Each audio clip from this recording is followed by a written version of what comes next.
चलें चलें अब मैं सही से स्टार्ट करती हूँ, ठीक है। तो अब ये है कि आई prepared for CSS and fortunately I passed all my papers including essay and tracy in my first attempt, but I lost in aggregate। तो वो मेरे लिए फिर फॉर्चुनेट भी था, चलो खैर है। So I believe I can actually guide you people well, क्योंकि मतलब I been through through this process. तो बी इट मर्केंटाइल लॉ या बिजनेस एडमिनिस्ट्रेशन, जो भी सब्जेक्ट्स मुझे अभी इधर मिले हैं, तो दूसरे सब्जेक्ट्स में भी I can guide you well considering my attempt and my preparation, ठीक है। अब फिलहाल talking about mercantile law. Mercantile law जो है वो बहुत इजी सब्जेक्ट है। इजी इन द सेंस कि ये बहुत शॉर्ट भी है एंड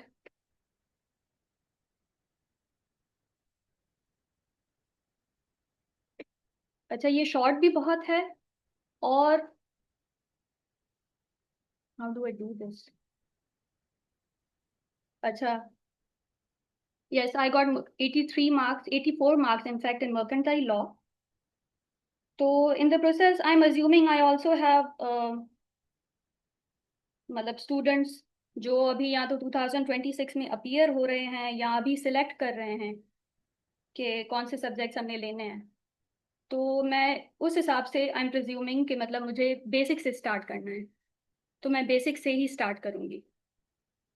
अच्छा, इंशाल्लाह अगर मतलब मेरे जो स्टूडेंट्स हैं, आई एम क्वाइट सर्टन कि मतलब इंशाल्लाह ये जो फ्लो चार्ट्स हैं, जो डायग्राम्स हैं, जो भी है ना मेरी जो भी लेक्चर्स हैं, वो अगर आप सही तरीके से आप पढ़ेंगे तो आई एम प्रिटी श्योर कि आप लोगों के भी आ सकते हैं, क्योंकि mercantile law is a very easy subject. मतलब इट्स ऑल रूल्स बेस्ड। अगर रूल्स याद हो जाते हैं और थोड़ा पाकिस्तान स्पेसिफिक हो जाता है सब कुछ, मतलब केसेस होते हैं ये याद करने पड़ते हैं। ये तो मैंने खुद किया था, मर्केंटाइल लॉ मैंने CSS के लिए खुद पढ़ा था, क्योंकि मैंने ये ऑलरेडी ACCA में हमारा एक पेपर होता है F4 बिजनेस लॉ के नाम से, तो तभी आई prepared for it my self. अब हम लोग इस पे आते हैं जो CSS वाला मर्केंटाइल लॉ है। पेपर प्रिपरेशन टेक्निक्स में पहले आपको बताऊंगी, क्योंकि it's all suppose to be how you perform in the paper itself. मतलब वो जो 3 आवर्स होता है ना, वो ही आपका डिसाइड करते हैं फेट। जी मैं बुक्स भी शेयर करूंगी। मतलब बुक्स के अलावा मैं ये चाहूंगी कि ये जो मेरे पास है ना, ये ट्रस्ट है, जो भी मेरे पास सोर्सेस थे मर्केंटाइल लॉ के। जैसे एक इंडियन है, एग्जैक्टली exactly, तो एक इंडियन है ऑथर हैं, उनसे मैंने बुक रेफर की थी। और उसके अलावा मैंने ना ऑनलाइन सोर्सेज ज़्यादा मैंने किए थे, क्योंकि टॉपिकल और फिर पास पेपर जो होते हैं ना टॉपिकल ईयरली करके, फिर मैंने उनमें से प्रिपेयर किया था। खैर let me just go with the flow. जो मैंने स्लाइड्स बनाई हैं I will answer all of your questions at the end, ठीक है। तो पेपर प्रिपरेशन टेक्निक्स में जब हम आते हैं, पहले आपने ये कंसंट्रेट करना है इस चीज़ पे। हम लोग ऐसे ही करेंगे कि सिलेबस अलाइनमेंट, सिलेबस पूरा होना चाहिए। इसका वैसे भी सिलेबस जो है ना वो बहुत शॉर्ट है, मतलब इतना ज़्यादा बड़ा नहीं है कि ये कवर ना हो सके। Even I am pretty sure कि ये 1 महीने में भी हो सकता है पूरा, ठीक है। तो सिलेबस अलाइनमेंट वो हम आगे फिर देखते हैं, जो भी है ना उसमें टॉपिक्स जो भी हैं, चैप्टर्स हैं, वो हम आगे चल के फिर देखते हैं नेक्स्ट स्लाइड में। उसके बाद है पास्ट पेपर ट्रेंड्स। अब पास्ट पेपर ट्रेंड्स का क्या मतलब है कि हम लोग एक तो ईयरली देखते हैं कि ईयरली क्या ट्रेंड रहा है। मर्केंटाइल लॉ में क्योंकि न्यूमेरिकल्स भी नहीं है ना ऐसा, मतलब कोई इट नेवर चेंजेस। और थोड़ा अगर चेंज होता भी है, जैसे कंपनीज ऑर्डिनेंसेस वगैरह जो है ना उसमें चेंजेस आई थी, तो वो उन चेंजेस के बारे में फिर पूछता है एग्जाम। तो ऐसे ही है, पास्ट पेपर ट्रेंड्स है, ठीक है। मैंने जो स्लाइड्स बनाई हैं वो मैंने टॉपिकल अभी बनाई हैं, कि टॉपिकल जो भी है ना पास्ट पेपर्स फ्रॉम 2010 ऑनवर्ड्स, क्योंकि ये जो भी मेरा मटेरियल है ये वो मटेरियल है जो मैंने जहाँ से प्रिपेयर किया था। तो I am sharing all of that here. अच्छा, पास्ट पेपर्स के अलावा जो है डॉक्ट्राइंस और केस लॉज होते हैं। आप जब केस लॉज पे फोकस करते हैं, डॉक्ट्राइंस जो हैं आप बताते हैं अपने आंसर्स में, तो एग्जामिनर को पता चलता है कि हाँ इसने जो भी बात की है उसने सब्सटेंशिएट किया है with the help of case laws. जैसे कार्लिल वर्सेस कार्बोलिक, ये हम आगे जाके जाके पढ़ेंगे। मोहरी दीदी जो है ये हम आगे जाके पढ़ेंगे, ये दूसरा टॉपिक है। बेल्फर वर्सेस बेल्फर भी हम इसी टॉपिक में पढ़ेंगे, जो हमारा अभी कॉन्ट्रैक्ट है, द लॉ ऑफ कॉन्ट्रैक्ट, उसमें हम ये पढ़ेंगे। ठीक है। तो जब आप ये देते हैं ना, आपको ग्रेस मार्क्स मिल जाती हैं, डॉक्ट्राइंस हैं, केस लॉज हैं, तो ये बताने पड़ते हैं। उसके बाद है सेक्शन स्पेसिफिक रेफरेंसिंग। जैसे जो लॉज होते हैं उसमें जैसे वो सेक्शंस होते हैं, अगर आपके पास ज़्यादा टाइम है, मतलब मुझे नहीं पता कि आपकी, जाहिर है you will have to juggle between all the different subjects. अगर आप इस अटेम्प्ट में, मतलब जो 2026 वाला है, अगर आप उसमें अपीयर हो रहे हैं, तो you will have to juggle between essay, precis, all the compulsory and optional subjects. तो सेक्शन स्पेसिफिक रेफरेंसिंग जो है वो, मेरा ख्याल है अगर you are starting from now तो आपको थोड़ा मुश्किल होगा, लेकिन आई बिलीव अगर कर सकते हैं तो फिर ये इसमें भी मार्क्स मिलती हैं, एडिशनल मार्क्स मिलती हैं। ठीक है। उसके बाद है क्लियर डिस्टिंक्शंस। डिस्टिंक्शन, अब मैंने जो 84 मार्क्स मेरे ऐसे ही नहीं आए थे, मतलब I was sure during the paper कि मैंने बहुत अच्छा पेपर किया है। जो 20, जो एमसीक्यूज वाले होते हैं, एमसीक्यूज को मतलब मैं इतना टाइम नहीं दे सकी थी प्रिपरेशन के लिए, क्योंकि मेरे पास फिर ऐसे था, प्रेसी था, सब कुछ था, तो मैं उनको भी फिर टाइम देती थी, जाहिर है I had to juggle between all the subjects. तो ऐसे था, मतलब मैंने एमसीक्यूज की इतनी प्रिपरेशन सही से नहीं की थी, लेकिन मतलब जो थ्योरेटिकल पार्ट था उसमें जब आप टेबल्स देते हैं, पॉइंट्स फॉर कंपैरिजन देते हैं, तो इसमें 5-10 मार्क्स वाले क्वेश्चंस आते हैं, वो आपके निकल जाते हैं। और एग्जामिनर को, मतलब जैसे ही आपने कोई आंसर लिखना है ना, इट वाज माय टेक्निक कि मैंने answering it before answering any question in mercantile law, मैं ये करती थी कि जो फ्लो चार्ट्स हैं, डायग्राम्स हैं, I use to make it easy for the examiner कि उसको समझ में आ जाए कि इसने आंसर में लिखा क्या है। तो हेडिंग्स वगैरह का तो सब आपको समझाते होंगे कि मतलब you have to use headings. MCQs वो भी मैं आपको बताऊंगी, वो मतलब I am going to help you out with everything including MCQs, क्योंकि अभी for the time being I am your teacher. ठीक है। तो I want most of the students, even all of the students, to pass this exam. और इसके अलावा भी मतलब अगर होता है ना, तो फिर आई will help you out, don't worry about it. अच्छा, अब है कि पॉइंट्स फॉर कंपैरिजन, जैसे होता है ना, टेबल्स होती हैं जिसमें कंपेयर करते हैं, ये हेडिंग आ गई, मतलब ऐसे ऐसे आपने फ्लो चार्ट्स बनानी है, टेबल्स ऑफ कंपैरिजन, वो आप करेंगे ना, तो फिर आपको उस पर भी मार्क्स मिलती हैं। तो you have to stick to this, कि हमने एग्जामिनर के लिए इजी बनाना है अपने आंसर को, ताकि वो हमें एग्जाम में अच्छे मार्क्स दे। ठीक है, नेक्स्ट स्लाइड पे चलते हैं।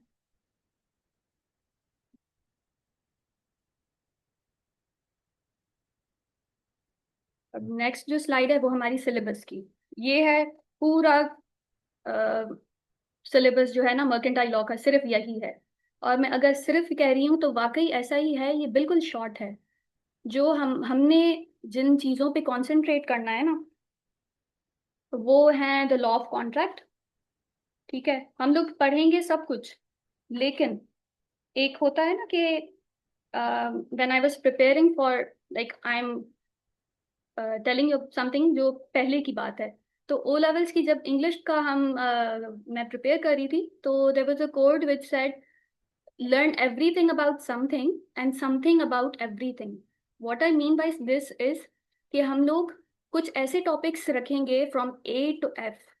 ये जो टॉपिक्स हैं ना, ये चैप्टर्स जो हैं, ये मोस्ट इंपॉर्टेंट हैं। हम इन पे मतलब ऐसा समझें कि we are going to cover every part of it.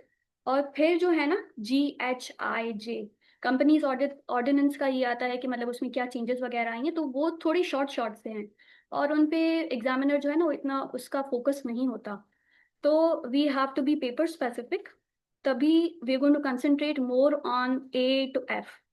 ठीक है। बाकी ऐसा नहीं है कि I am not going to cover consumer protection act, electronic transactions act, और EFTA जो है, और कंपनीज ऑर्डिनेंस, ये हम सब कवर करेंगे, लेकिन डिटेल में हम लोग law of contract, sale of goods act, negotiable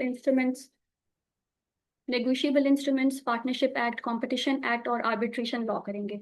इसके सारे जो भी नोट्स वगैरह हैं वो मैं आपको प्रोवाइड करूंगी, तो उसकी टेंशन आपने नहीं लेनी, वो सब कुछ मैं आपको दे दूंगी। अच्छा, अब हम लोग ना लॉ ऑफ कॉन्ट्रैक्ट पे चलते हैं। This is our first chapter, the law of contract. ठीक है। अब लॉ ऑफ कॉन्ट्रैक्ट में भी यही है कि इसमें भी रूल्स हैं। ठीक है, रूल्स हैं और वो आपको याद करने पड़ेंगे। फिर you can memorise the rules with the help of acronyms, कि वो जो फर्स्ट लेटर होता है वो यूज करके। Yeah sure, I can repeat the topics. The important topics are the law of contract, मतलब from A to F. Law of contract है, sale of goods act है, नेगोशिएबल इंस्ट्रूमेंट्स है, partnership act, competition act और arbitration law. ठीक है, जी to J important हैं, ये MCQs में ज्यादा आते हैं। या I will help you out, no problem. Finance का इधर है भी नहीं, मतलब इधर जो भी चीज है ना, यस इट इज रिकमेंडेड, ये बहुत इजी सब्जेक्ट है। फाइनेंस का इधर कुछ भी नहीं है, ऐसा कुछ नहीं है जो मतलब फाइनेंशियल बैकग्राउंड अगर आपका फाइनेंस वाला नहीं है तो आपको समझ में नहीं आए, ऐसा कुछ भी नहीं है। और अगर है भी तो I am going to help you out, मैं इधर हूँ। तो मैं तभी कह रही हूँ, मैं आपको बेसिक से समझा रही हूँ जो भी हैं। चलें अब कंटेंट्स पे आ जाते हैं लॉ ऑफ कॉन्ट्रैक्ट के, कि हम इसमें पढ़ेंगे क्या। पहले तो डेफिनेशंस जो हैं, अब डेफिनेशंस में क्या है कि जो भी है ना डेफिनेशंस, वो हम ये करेंगे कि जैसे वो सेक्शंस वाले होते हैं जो लॉ में इंक्लूडेड हैं, हम लोग वो वाली डेफिनेशंस यूज करेंगे, क्योंकि it will help us substantiate our answers. कि मतलब एग्जामिनर को लगे कि हाँ भाई ये हवा में बातें नहीं कर रहा, इसको पता है कि ये सेक्शन, इस सेक्शन में ये रेफरेंसिंग हुई है और ये डेफिनेशन लिखी है। ठीक है। उसके बाद essential elements of a valid contract, जो भी उसके एलिमेंट्स हैं कि which makes a contract binding, वो हम एक पढ़ेंगे इसमें। काइंड्स ऑफ कॉन्ट्रैक्ट है, और इसमें भी बाइफरकेट किया है मैंने उसको with the help of enforceability, वो भी हम आगे जाके पढ़ेंगे। ठीक है। अब होता है इसके जो एलिमेंट्स है ना वैलिड कॉन्ट्रैक्ट के, अब ये पूरा जो चैप्टर है it's all about the elements of a valid contract. उन वैलिड एसेंशियल एलिमेंट्स में क्या आ जाता है, offer and acceptance, lapse and revocation of offer. अब देखें आप, ऑफर है, फिर एक्सेप्टेंस है, कंसिडरेशन है, कैपेसिटी ऑफ पार्टीज है, प्री कंसेंट है, legality of object and consideration, all of these are essential elements of a valid contract. ठीक है, वो हम आगे जाके एक एक को फिर देखेंगे। उसके बाद है वॉइड अग्रीमेंट, अब ये भी है एक टाइप है, तो उनकी फिर इन्फोर्सेबिलिटी जो है ना उस पर फिर थोड़ा डिफरेंस आ जाता है उसकी, कि वो लीगली बाइंडिंग है नहीं है, अग्रीव्ड पार्टी कुछ कर सकती है या नहीं कर सकती, ये उससे मतलब रिलेटेड होता है। कंटिजेंट कॉन्ट्रैक्ट्स है, अब ये जो कंटिजेंट कॉन्ट्रैक्ट्स है even though it's suppose to be included in the kinds of contract, लेकिन मैंने इस पे पास्ट पेपर में क्वेश्चंस अलग से देखे थे, तो तभी I have mentioned this separately. फिर है परफॉर्मेंस ऑफ कॉन्ट्रैक्ट, कि आप किस तरीके से परफॉर्म करेंगे, कि मतलब उसमें कुछ वैसे ही हैं, उसमें टाइप्स हैं परफॉर्मेंस के। ठीक है। उसके बाद है डिस्चार्ज ऑफ कॉन्ट्रैक्ट, कि ये कैसे खत्म होगा, मतलब कैसे आप इसको अकम्प्लिश करेंगे जो भी आप कॉन्ट्रैक्ट कर रहे हैं। ठीक है। अब हम नेक्स्ट पे चलते हैं, वैलिड कॉन्ट्रैक्ट। अब यहाँ पे आपने ये जो भी डेफिनेशंस हैं ये आपने याद करनी है। ये जो है ना विलियम एंसन, ये इनकी बुक है, तो मतलब I have use this additionally, कि अगर मतलब आपको याद हो सकती है ना तो ये आप याद कर लें। ठीक है। अब है the law of contract is intended to ensure that what a man, ये मैं आपको बाद में आखिर में बताऊंगी। आखिर में we are going to leave half an hour for questions, तो आप मुझसे वहाँ उधर पूछ लीजिएगा। ठीक है। अच्छा, अब है the law of contract is intended to ensure that what a man has been led to expect shall come to pass, that what has been promised to him shall be performed. जो promise किया है वो पूरा करना है। ठीक है। वो होगा, मतलब is intended to ensure that what a man has been led to expect shall come to pass, ये मैंने करना है जो कॉन्ट्रैक्ट में इंक्लूड, मतलब हमने एक कमिटमेंट की है वो हमने परफॉर्म करनी है। अब definition of contract as per the law of contract. ठीक है। वो क्या है, सेक्शन 2H है, an agreement enforceable by law. एक सिंपल सी डेफिनेशन है, और ये आपने याद करनी है अलॉन्ग विथ इट सेक्शन, क्योंकि this will give you additional marks. इसको ही जब आप ब्रेक डाउन करेंगे ना तो आपको पता चल जाएगा कि कॉन्ट्रैक्ट में 2 एलिमेंट्स होते हैं। एन अग्रीमेंट, तो एक उसमें आ गई जो कैटेगरी है, एक अग्रीमेंट और दूसरा इन्फोर्सेबल। इन्फोर्सेबल का क्या मतलब है कि it will give rise to legal obligation. ठीक है, तो we are going to consider each of these separately. पहले अग्रीमेंट आ गया। अग्रीमेंट क्या है? Section 2E says every promise and every set of promises forming the consideration for each other. ठीक है, उसमें क्या होगा? अब अग्रीमेंट को क्या कहते हैं? वैसे ही एक इंग्लिश में ले लें कि अग्रीमेंट क्या होती है कि जहाँ पे एक कंसेंसस हो, सेम सेंस। अब क्या मैंने लिखा है उधर? Consensus ad idem. इसका क्या मतलब है? Same sense at the same time. ठीक है, कि लोग जो हैं, जो इसमें इन्वॉल्व हैं, उन्होंने समझा है, एक ही बात समझी है एक ही टाइम पे, और उन लोगों ने अग्री किया है। उसके बाद जो दूसरी इसकी कैटेगरी है वो है लीगल ऑब्लिगेशन की, विच इज जो द डेफिनेशन है इन्फोर्सेबल। तो लीगल ऑब्लिगेशन में आ जाता है duly enforceable by law. All contracts are agreements but all agreements are not contracts. इसका मतलब ये है कि जब हम अग्री करते हैं, अगर सिर्फ अग्रीमेंट है तो फिर वो कॉन्ट्रैक्ट नहीं बनेगा। अग्रीमेंट प्लस लीगल ऑब्लिगेशन और enforceability is equal to contract. ठीक है, तो इस हिसाब से आप देखेंगे ऑल कॉन्ट्रैक्ट्स आर अग्रीमेंट्स, क्योंकि कॉन्ट्रैक्ट फॉर्म ही with the help of agreement plus legal obligation.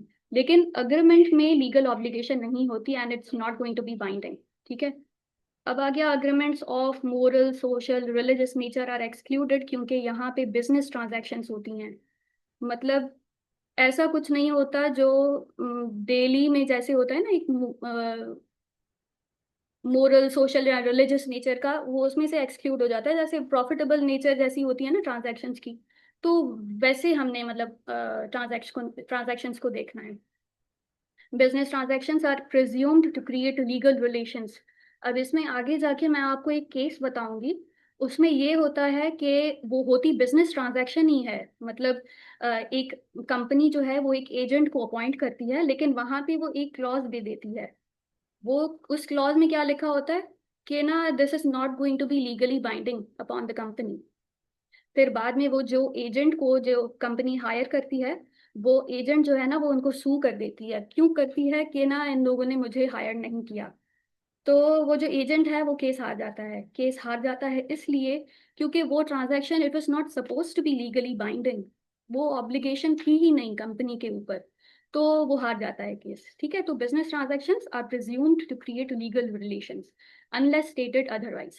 तो उसने जब क्लियरली मेंशन कर दिया कि भाई हमने इसको लीगली बाइंडिंग कंसिडर करना ही नहीं है, तो वो जो है ना लीगल रिलेशन जो है वो लीगल ऑब्लिगेशन को राइज नहीं करेगी। अब एग्जाम्पल एक है, A wants to sell a laptop. B sees her online ad offering the laptop for rupees 500. तो B जो है वो उसको ईमेल करता है saying I accept your offer. ठीक है, A asks him to come by the next day to pick it up and pay. अब यहाँ पे उन लोगों ने अग्री भी किया है, तो this will give rise to legal obligation. ये हो गया कॉन्ट्रैक्ट। ठीक है, अब इंडिविजुअली हम लोग देखेंगे कि इसेंशियल जो भी कॉन्ट्रैक्ट हैं उनके एलिमेंट्स कौन से हैं। essential elements of a valid contract। तो इसमें जो है ना ये 1 to 5 और इधर से भी 1 to 5 है। These are actually 10 elements, essential elements of a valid contract। ठीक है, तो अब इसमें पहले आ जाता है लॉफुल ऑब्जेक्ट। लॉफुल ऑब्जेक्ट में मतलब this is suppose to be an essential element of a valid contract कि it must not be fraudulent, illegal, opposed to public policy or implying injury to some person or property।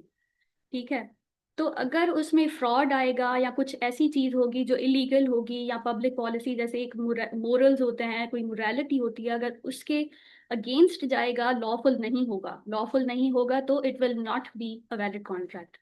जैसे एक example मैंने नीचे लिखा है, landlord can not recover rent from a prostitute carrying out prostitution in his house, क्योंकि this is against public policy, this is illegal.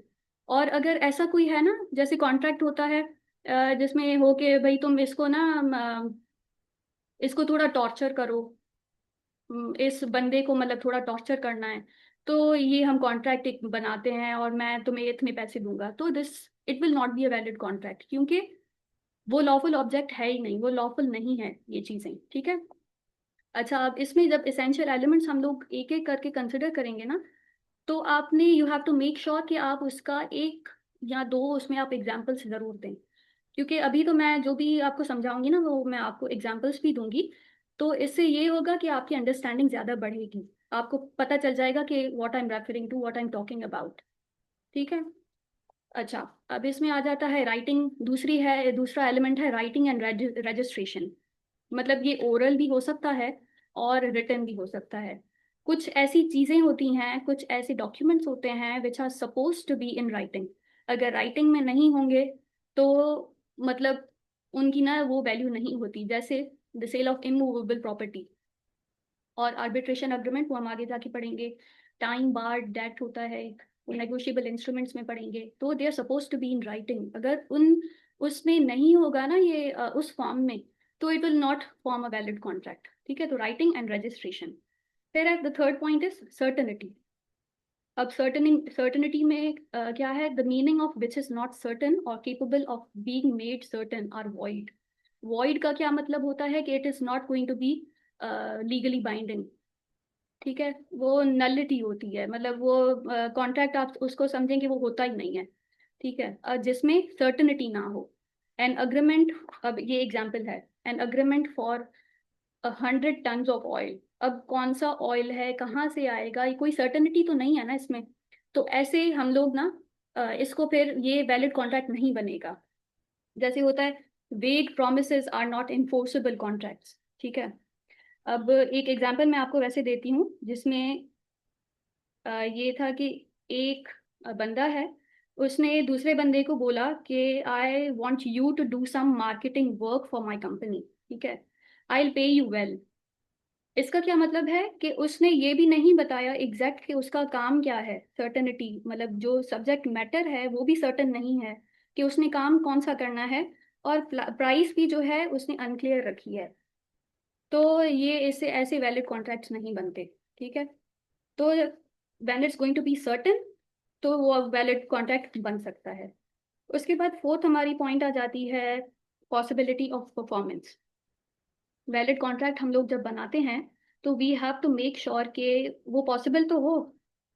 कोई अगर ऐसी इम्पॉसिबल चीज़ के लिए आप लोग जैसे कोई है जो इम्पॉसिबल चीज़ के लिए कोई कॉन्ट्रैक्ट बना रहा है, तो वो वैलिड कॉन्ट्रैक्ट नहीं होगा, क्योंकि valid contract is all about those things जो पॉसिबल भी तो हों, लीगली पॉसिबल हों, मतलब हर तरीके से they are suppose to be performed.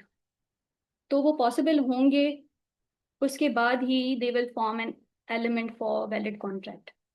अब an agreement to do an impossible act in itself is void. Void वही मैंने बताया कि वो नहीं होगा, कॉन्ट्रैक्ट नहीं बनेगा। एक एग्जांपल आ जाती है an agreement to discover treasure by magic. अब ये तो पॉसिबल है ही नहीं, तो अगर कॉन्ट्रैक्ट कोई ऐसा कोई बेवकूफ़ों वाला बनाता भी है तो it will not be a valid contract, क्योंकि ये एसेंशियल एलिमेंट है ही नहीं इसका। अब दूसरा एक जो भी आप बुक्स में से पढ़ेंगे ना, तो उसमें एक आती है एग्जांपल कि to make a dead man alive. अब जो मर गया है बंदा वो कैसे जिंदा हो सकता है। तो ऐसे कॉन्ट्रैक्ट्स जो है ना वो फिर वैलिड नहीं होते। अच्छा, अब दूसरी आ जाती है नॉट एक्सप्रेसली डिक्लेयर्ड वॉइड। इसका क्या मतलब है कि हम आगे जाके पढ़ेंगे वॉइड कॉन्ट्रैक्ट्स, वॉइड अग्रीमेंट्स। तो अगर वो एक्सप्रेसली डिक्लेयर्ड है कि ये वॉइड है, तो फिर तो ये वैलिड कॉन्ट्रैक्ट नहीं बनेगा।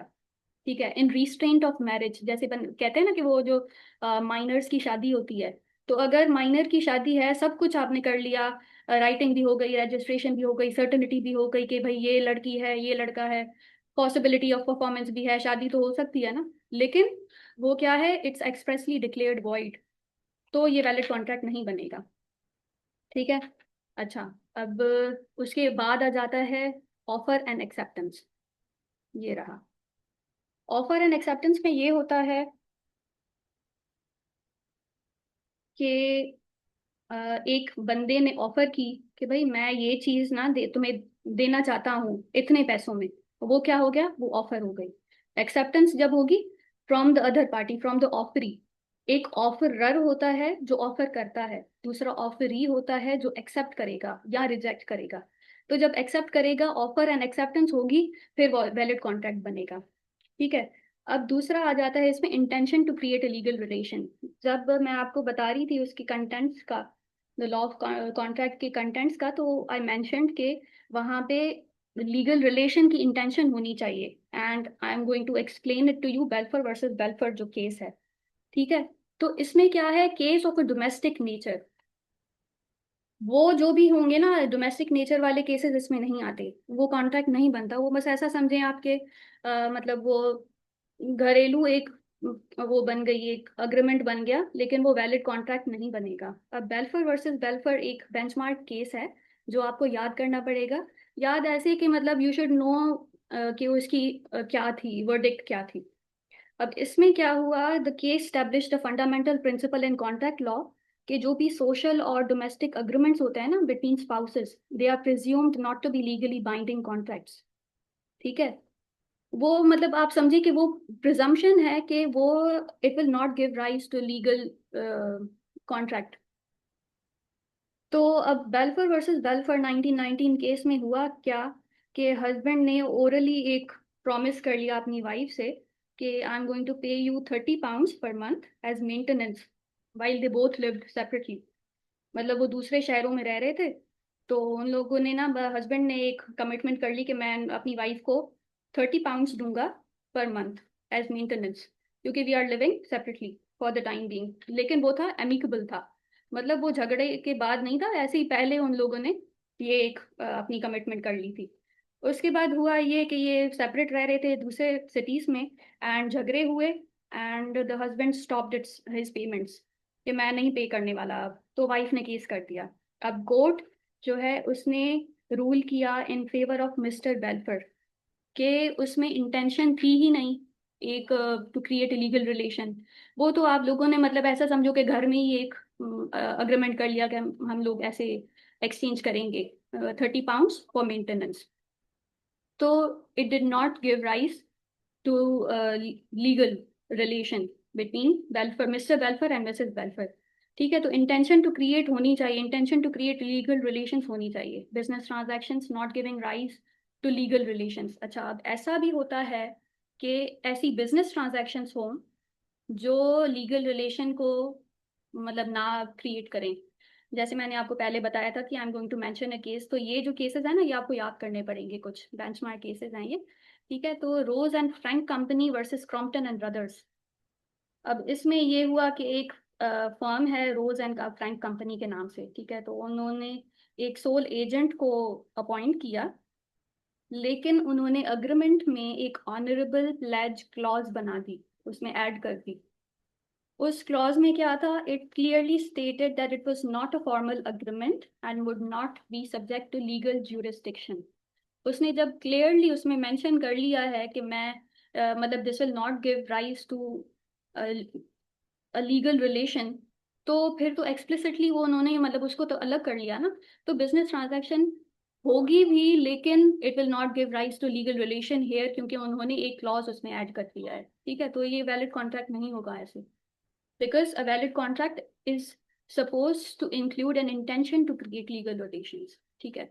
अब नेक्स्ट है पॉइंट आपकी लॉफुल कंसिडरेशन की।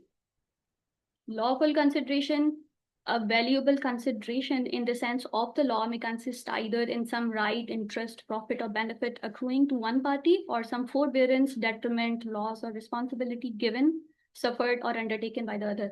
मतलब किसी ना किसी चीज का ना एक्सचेंज होगा, मैं तुम्हें सर्विसेज दूंगी और यू गोइंग टू पे इन रिटर्न फॉर दो सर्विसेज, तो ये कंसिडरेशन है। वो सर्विस और वो पैसे, वो कंसिडरेशन है, वो एक्सचेंज जो हो रहा है उसको हम कंसिडरेशन कहते हैं, ठीक है। अब it the consideration it's suppose to be lawful in order for it to be a valid contract. Unlawful consideration अगर होगी तो वो वैलिड कॉन्ट्रैक्ट नहीं बनेगा। अनलॉफुल कंसिडरेशन क्या होता है, forbidden by law, fraudulent, implies injury to the person और प्रॉपर्टी, इमोरल हो, अपोज टू पब्लिक पॉलिसी हो, तो it will not form a part of a valid contract. इनको हम आगे जाके अलग से भी पढ़ेंगे, ठीक है। अच्छा, अब नेक्स्ट आ जाती है capacity of parties, age of maturity and of sound mind. वो तो मतलब जो होता है कॉन्ट्रैक्ट में, इतना तो सबको जाहिर है पता होगा कि बच्चे नहीं कर सकते कॉन्ट्रैक्ट, ठीक है, और साउंड माइंड होगा। अगर कोई पागल होगा, कोई जैसे माइनर है, ल्यूनेटिक है, इडियट है, अ ड्रंक पर्सन, वो जो भी अग्रीमेंट्स करेंगे ना, they are not going to be enforceable. लेकिन अगर वो इट्स रिलेटेड टू नेसेसरीज, मतलब जो हम नेसेसरी सप्लाई करते हैं ना माइनर को या ल्यूनेटिक को, तो उसमें ये होता है जो कैपेसिटी ऑफ पार्टीज है ना, कि उनको हम नेसेसरीज दे सकते हैं। जैसे वो पाकिस्तान में एक है ना कि रोटी कपड़ा और मकान, तो रोटी कपड़ा और मकान तो माइनर को भी मिलना चाहिए, तो वो जो है ना उसमें से बेनिफिट्स उसको मिल सकते हैं माइनर को। ठीक है, ये आ गया कैपेसिटी ऑफ पार्टीज। फिर है फ्री कंसेंट। प्री कंसेंट में क्या है, ये सारे जो भी है ना, एक एक 1 2 3 4 5, ये सारे जो है ना हम इंडिविजुअली इन डिटेल आगे जाके पढ़ेंगे। ठीक है, because they form an essential element of a valid contract. तो आप ऐसा समझें कि ये जो पूरा चैप्टर है ना, ये इसका ट्रस्ट है, सब कुछ यही है बस। ठीक है, अब आ गया free consent. Absence of free consent makes an agreement voidable. अब एक आ गया वॉइड, दूसरा आ गया वॉइडेबल। वॉइडेबल का क्या मतलब होता है कि voidable on the part of the aggrieved party, कि अगर अग्रीव्ड पार्टी जो है, जिसको नुकसान फेस करना पड़ा है because of entering into such a contract, जिसमें अनड्यू इन्फ्लुएंस हो, फ्रॉड हो, मिसरेप्रेजेंटेशन हो या मिस्टेक हो, वो उस पर डिपेंड करता है कि वो इस कॉन्ट्रैक्ट को कंटिन्यू करे या इसको रिवोक कर दे। कि मतलब मैंने इस कॉन्ट्रैक्ट में नहीं होना, मतलब शामिल नहीं होना। तो it's up to the aggrieved party. सही है, ये आ गया आपके पास essential elements of a valid contract. इसके बाद हमारा दूसरा आ जाता है स्लाइड, ये है काइंड्स ऑफ कॉन्ट्रैक्ट। तो I have bifurcated the kinds of contract on the basis of its legality, on the basis of its mode of creation and extent of execution. मतलब क्या है, पहले मैं हेडिंग्स की आपको थोड़ी एक्सप्लेन कर देती हूँ। लीगैलिटी में क्या आएगा कि ऑन द बेसिस के वो किस हद तक इन्फोर्सेबल है लॉ में। जैसे वैलिड कॉन्ट्रैक्ट है तो वो तो जाहिर है, एज द नेम एम्प्लाइज वो वैलिड है। वॉइडेबल, वॉइड, ठीक है, मैं इनको फिर बाद में बताती हूँ आपको।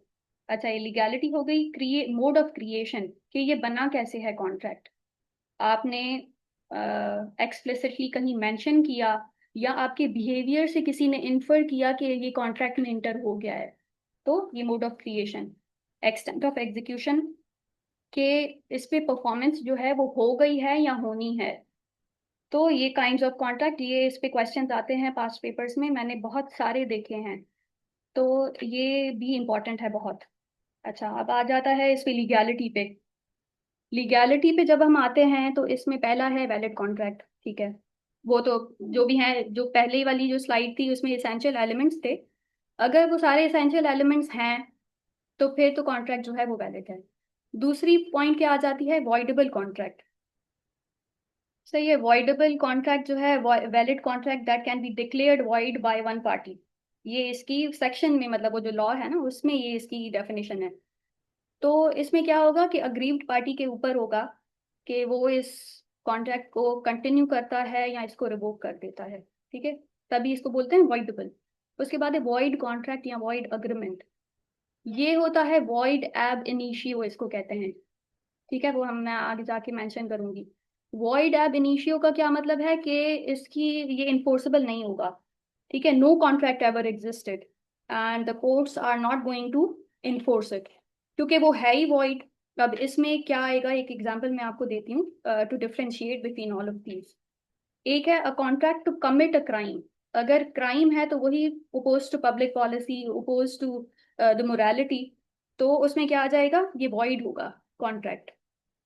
फिर आ जाता है a contract to perform an impossible act. जैसे वो ट्रेजर था, आपने ट्रेजर फाइंड करना है, तो जो पॉसिबल है ही नहीं वो क्या होगा, वो वॉइड होगा। उसके बाद है अनइन्फोर्सेबल कॉन्ट्रैक्ट। अब इसमें और वॉइड में थोड़ी मैं आपको बताती हूँ डिफरेंस। वॉइड जो है वो ऐसा समझे कि no contract ever existed and the courts are not going to enforce it. जब अनइन्फोर्सेबल है तो फिर एज द नेम एम्प्लाइज वो अनइन्फोर्सेबल होगा। वो कोर्ट्स जो हैं, it is a valid contract but it can not be taken to the court. अगर कोई अग्रीव्ड पार्टी होती है ना उसमें, कि वो सेटिस्फाइड नहीं होती कि नहीं, जो अगला बंदा है कॉन्ट्रैक्ट में उसने सही से इस कॉन्ट्रैक्ट को फुलफिल नहीं किया, तो वो कौन जो है ना बंदा, अग्रीव्ड, अग्रीव्ड बंदा बोलते हैं उसको, ठीक है, the aggrieved party I mean. तो वो जो अग्रीव्ड पार्टी है, वो जो है वो कोर्ट में नहीं जा सकती। कोर्ट में क्यों नहीं जा सकती? क्योंकि वो अनएनफोर्सेबल होगा। अब इसमें क्या होता है कि अगर कोई कॉन्ट्रैक्ट में कोई लीगल टेक्निकलिटी होती है ना, जैसे it was suppose to be in writing, लेकिन आप लोगों ने नहीं किया, रिटर्न में नहीं किया, या इस तरीके से प्रिस्क्राइब्ड मोड में नहीं किया, तो वो अनएनफोर्सेबल हो जाएगा, ठीक है। उसके बाद आ जाता है इलीगल या अनलॉफुल कॉन्ट्रैक्ट। वो भी एज द नेम इम्प्लाइज जो इलीगल है, it is a subset of void contracts.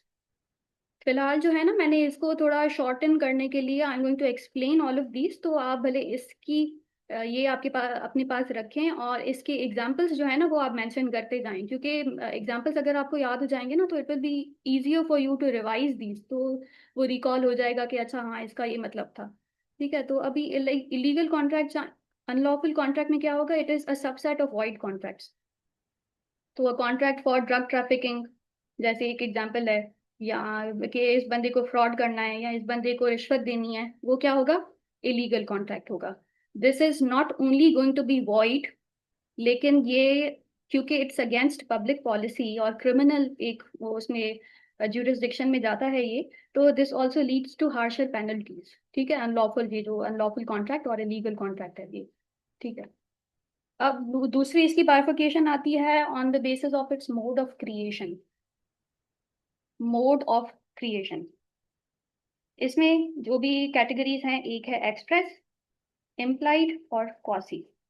Express contract का क्या मतलब है, it is created by the words of the parties, या उसने बोल दिया, मतलब जबानी बोला, या उसने वर्बली एक बात कह दी कि ये टर्म्स हैं, इस प्राइस पे हम लोग ऐसे अग्री करते हैं, या उसने लिख दिया कि ये कॉन्ट्रैक्ट है, इस प्राइस में तुम मुझे ये वाला लैपटॉप दोगे, ठीक है, एक कॉन्ट्रैक्ट हो गया। इसको क्या कहते हैं, ये होता है एक्सप्रेस कॉन्ट्रैक्ट। जैसे एक रिटर्न लीज होती है, या कोई आप प्रॉपर्टी सेल करते हैं, तो it's also suppose to be in writing, ठीक है।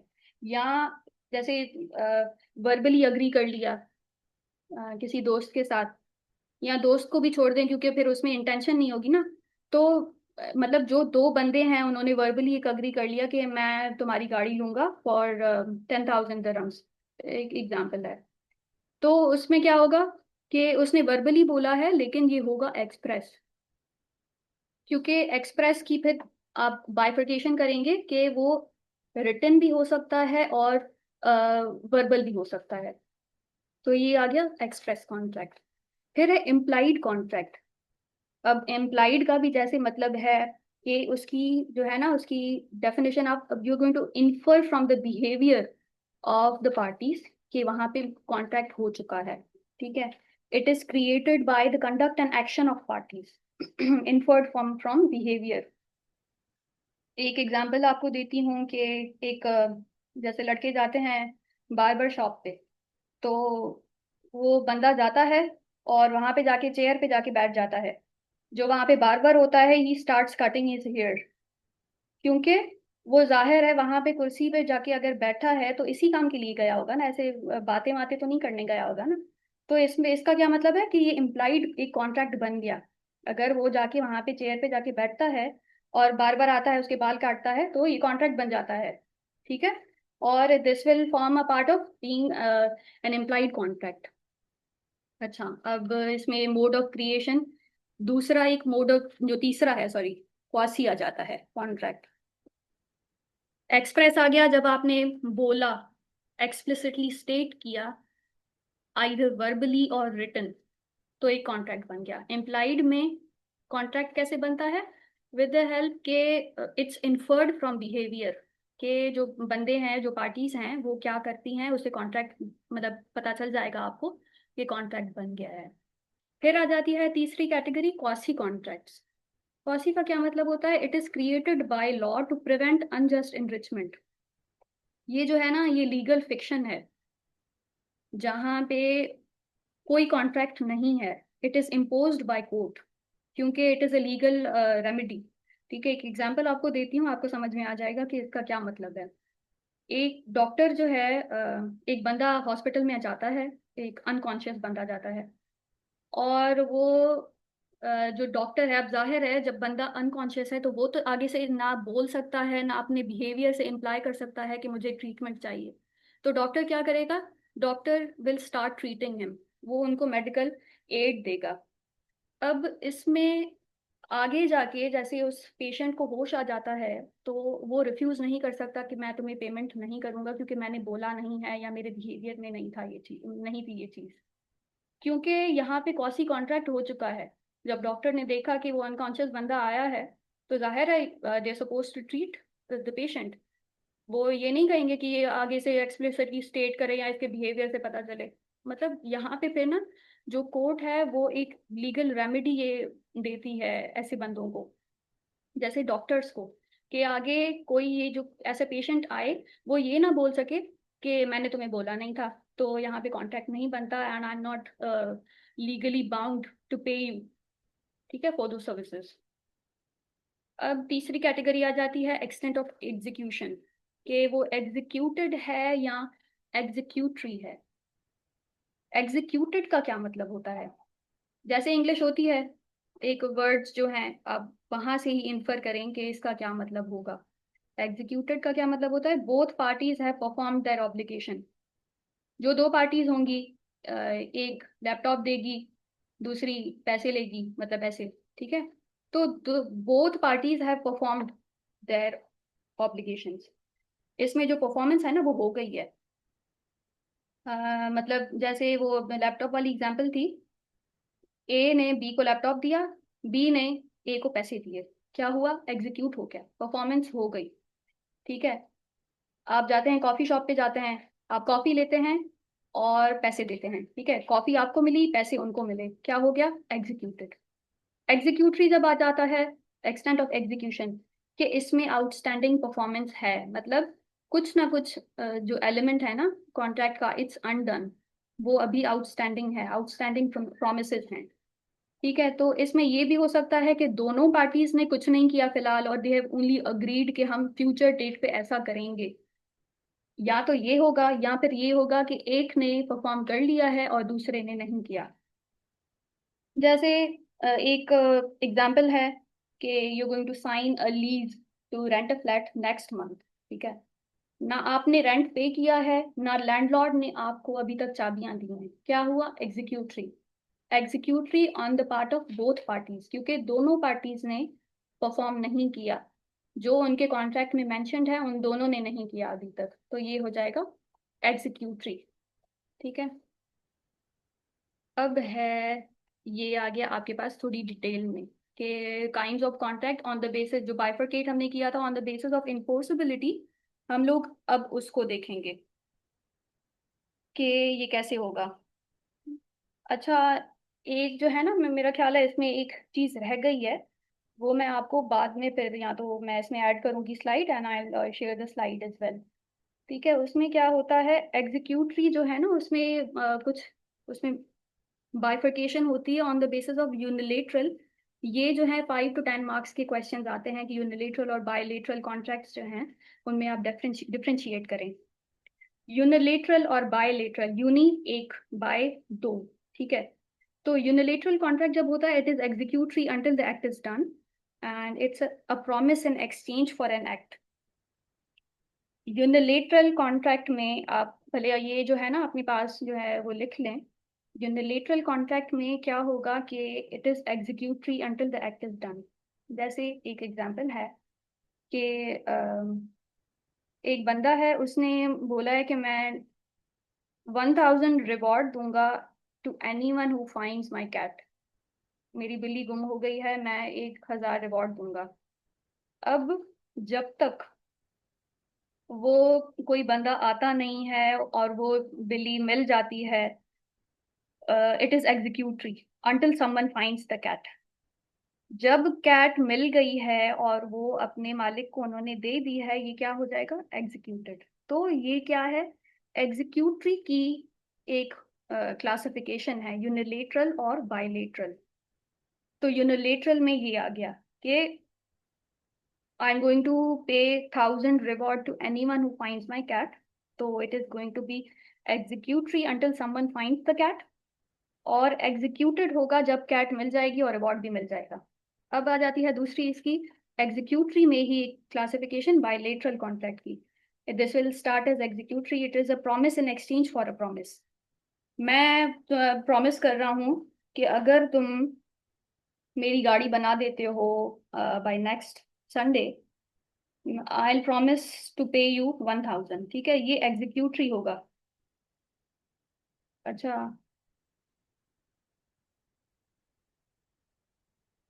अच्छा, this is suppose to be executory. ठीक है। खैर, इस वाली स्लाइड पे हम अब आते हैं। अब kinds of contract bifurcated on the basis of it's enforceability. Valid contract, सारे एसेंशियल एलिमेंट्स प्रेजेंट हैं। वॉइडेबल कॉन्ट्रैक्ट, सेक्शन 2E, ये आपको याद करनी पड़ेगी। जो भी है ना, मैंने सेक्शंस मेंशन किए हैं, ये along with the section referencing you have to remember these definitions, क्योंकि ये आप एग्जामिनर को फिर मतलब ज़ाहिर इम्प्रेस ही करते हैं। तो मतलब उसको पता चलेगा कि इसने सब्सटेंशिएट किया है अपनी हर बात को। अच्छा, अब अवॉइडेबल कॉन्ट्रैक्ट में क्या आ जाता है? An agreement which is enforceable by law at the option of one or more parties thereto, but not at the option of the others or others is voidable contract। ये तो याद करनी पड़ेगी, ये मेमोराइज करने वाली ही चीजें हैं। जहाँ पे मैंने आपको बताया था एक अग्रीव्ड पार्टी होगी, अग्रीव्ड पार्टी के ऊपर होगा कि मैं मतलब इस कॉन्ट्रैक्ट को कंटिन्यू करूंगा या नहीं। ठीक है, अब इसमें वॉइडेबल कॉन्ट्रैक्ट में क्या आ जाएगा? एब्सेंस ऑफ फ्री कंसेंट, कि मुझसे ना ये ड्यूरस में ये साइन कॉन्ट्रैक्ट करवाया गया है, ये कॉन्ट्रैक्ट मैंने अंडर ड्यूरस साइन किया है, फ्री कंसेंट नहीं है मेरी, तो ये क्या हो जाएगा? Voidable contract. रेसिप्रोकल प्रॉमिस भी इसी कैटेगरी में आता है। ठीक है। अब नेक्स्ट जो कैटेगरी है वॉइड कॉन्ट्रैक्ट की, सेक्शन 2J कहता है a contract which ceases to be enforceable by law becomes void when it ceases to be enforceable. मैंने आपको बताया था it is not void from inception but subsequently becomes one. अगर ये शुरू से ही वॉइड होता ना, तो हम इसको कहते वॉइड अग्रीमेंट, लेकिन ये पहले सही था, ये उसके बाद ये वॉइड बना है, तो हम इसको क्या कहेंगे? Void contract. ठीक है। अब इसमें क्या आ जाएगा? Supervening impossibility. अगर कुछ ऐसा हो गया है जिसकी वजह से अभी परफॉर्मेंस पॉसिबल नहीं है, तो ये हम करेंगे, ये उसमें आएगा सुपरवीनिंग इम्पॉसिबिलिटी। अगर सुपरवीनिंग कुछ ऐसी चीज, कोई ऐसा इवेंट आ जाता है जिसकी वजह से परफॉर्मेंस जो है वो पॉसिबल नहीं है, जैसे कोई रॉ मटेरियल जो है वो नहीं आ सकता, मतलब ऐसा अगर कुछ हो जाता है ना कि जिसकी वजह से परफॉर्मेंस पॉसिबल अभी नहीं है, तो वो वॉइड कॉन्ट्रैक्ट बन जाएगा, क्योंकि वो पॉसिबल चीज वो पॉसिबल है ही नहीं। ठीक है। अब दूसरा आ जाता है इसमें सब्सीक्वेंट इलीगैलिटी।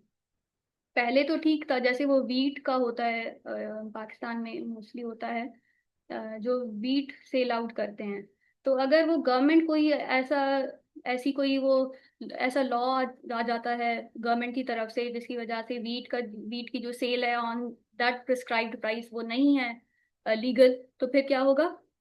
वो वॉइड कॉन्ट्रैक्ट बन जाएगा। अब आ जाता है void contract, void agreement, sorry. An agreement not enforceable by law is said to be void. अब अग्रीमेंट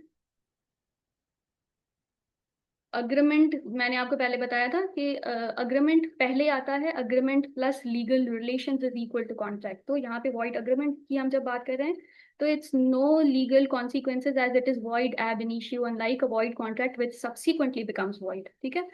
तो अग्रीमेंट, या sure, I am going to provide you. अच्छा।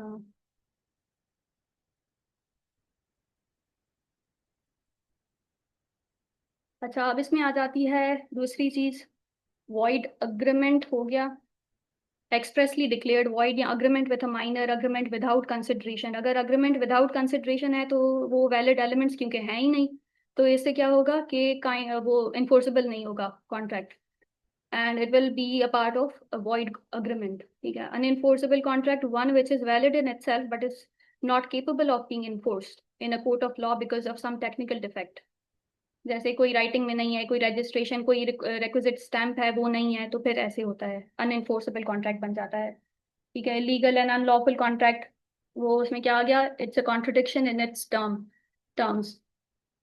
तो अनलॉफुल अग्रीमेंट होगी ये, वॉइड एब इनिशियो होगा, फॉरबिडन बाय लॉ, कोई fraud कर लिया, कोई इंजरी आ गई टू अ पर्सन और देयर प्रॉपर्टी, इमोरल है, अपोज टू पब्लिक पॉलिसी है, तो ये क्या होगा, इलीगल अनलॉफुल कॉन्ट्रैक्ट। अब इसमें क्या होगा, हार्शर पेनल्टीज भी आती हैं।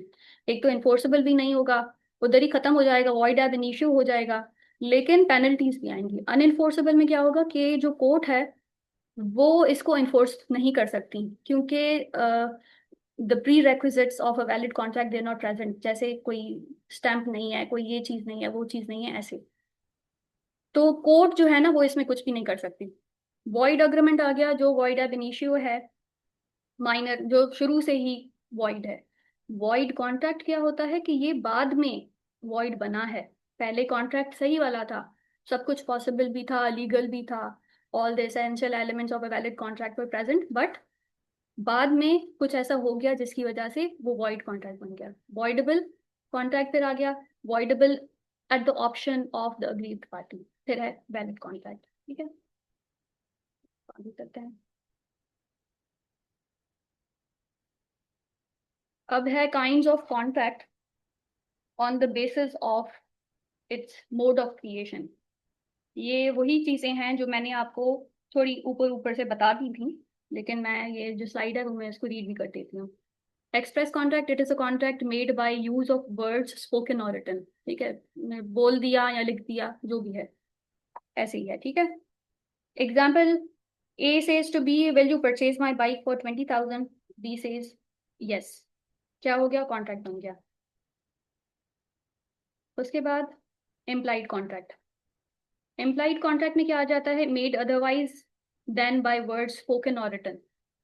Example, A stops a taxi by waving his hand and takes his seat.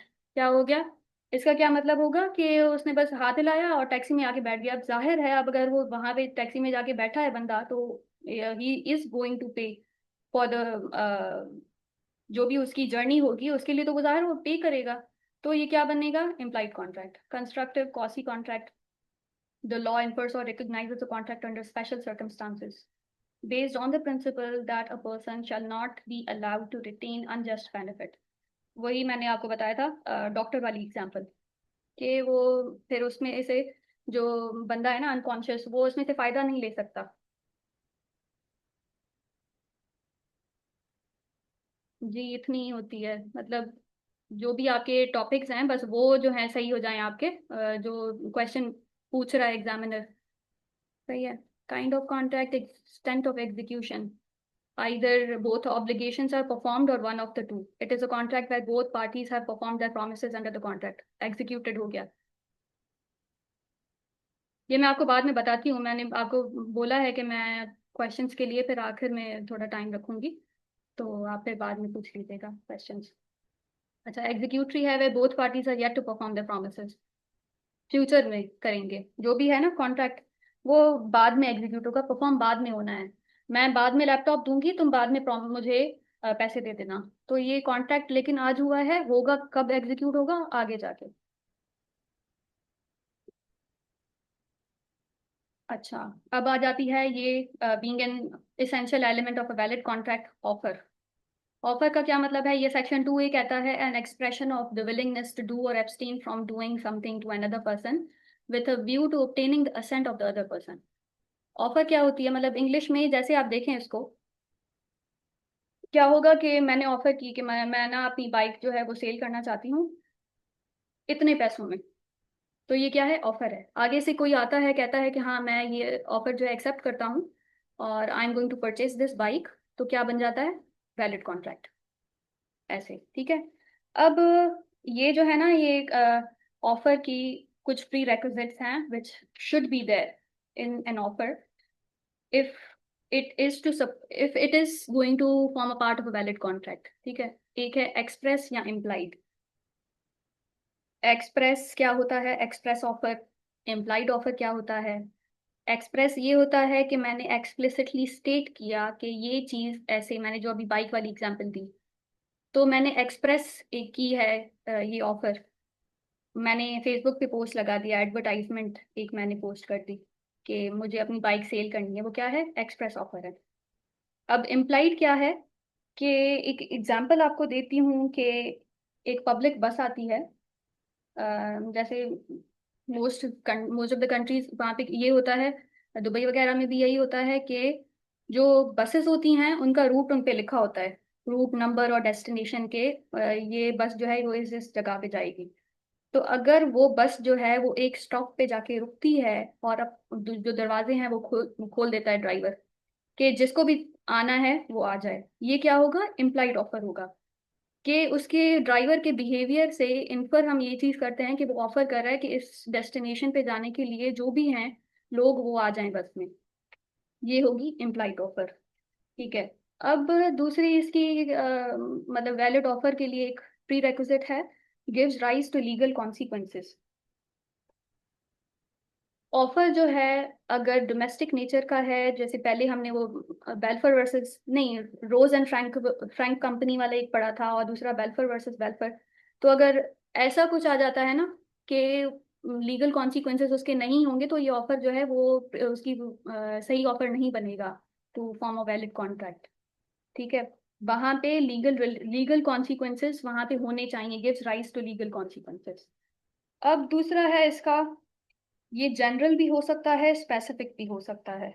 Before I do this, एक है यहाँ पे उसकी ऑफर जो है ना, इट मस्ट बी सर्टन। जैसे पहले सर्टनिटी वाला भी हमने एक पढ़ा था। तो ऑफर जो है ना, it is suppose to be certain with certain terms के मार्केटिंग। जैसे वो एक एग्जांपल मैंने आपको बताई थी, सम मार्केटिंग वर्क। एक ऑफर एक बंदे ने की कि मतलब you are suppose to do some marketing work and I will pay you well. तो इसमें क्या है, सर्टेन टर्म्स नहीं है, ये सही वाला ऑफर नहीं बनेगा। अच्छा, अब दूसरा एक एग्जांपल इसमें आता है जो सर्टेन टर्म्स है, that it's not suppose to be vague. उसमें टेलर वर्सेस पॉटिंगटन, ठीक है, ये एक केस है, वो इसमें आपने मेंशन करना है। उसमें क्या था कि बंदा कहता है कि मैं तुम्हारा जो दूसरा हॉर्स है वो मैं इस कंडीशन पे खरीदूंगा अगर पहला वाला लकी प्रूव होता है। तो ये सर्टेन टर्म्स तो नहीं है ना, जहाँ पे सर्टेन टर्म्स नहीं होंगे ना, तो वो जो है ना वो सही वाला कॉन्ट्रैक्ट नहीं बनेगा, मतलब सही वाला ऑफर ये नहीं होगा। कि अगर तुम्हारा, जैसे वो बंदा ऑफर कर रहा है कि अगर तुम्हारा जो पहला वाला हॉर्स है अगर वो लकी प्रूव होता है तो फिर मैं तुम्हारा दूसरा वाला भी हॉर्स परचेज कर लूंगा। तो ये सही वाली ऑफर नहीं है। ठीक है। अब दूसरा आ जाता है जनरल हो सकता है, ये स्पेसिफिक। अच्छा, जनरल और specific, what I mean by this is the audience जिसको आप बोल रहे हैं, जिसको आप ऑफर कर रहे हैं। जनरल भी हो सकता है, स्पेसिफिक भी हो सकता है। अब मैंने सॉरी, जस्ट अ सेकेंड।